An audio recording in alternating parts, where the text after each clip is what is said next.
मित्रांनो, हा आमचा स्विमिंग पूल जो रेडी नाही झाला आणि याचं उद्घाटन मी करणार आहे. हे जे पाणी आहे, पावसाचं पाणी साचलं आहे आणि आता ह्याला रेस्क्यू करण्यासाठी मला उतरावंच लागेल. पण तो आता कुठे आहे मला माहीत नाही. कुठेतरी वर निघेल असतो, पण तो मला बघून परत तो जाईल पाण्यामध्ये.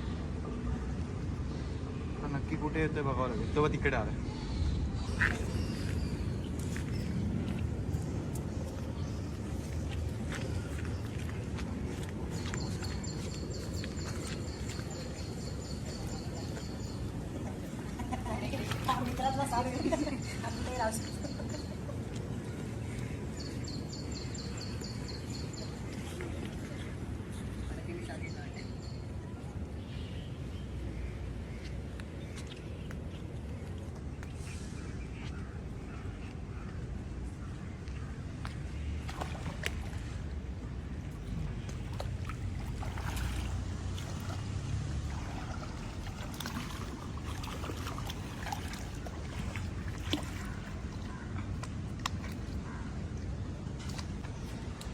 एक 7 फुटाची रामण असेल का त्याची.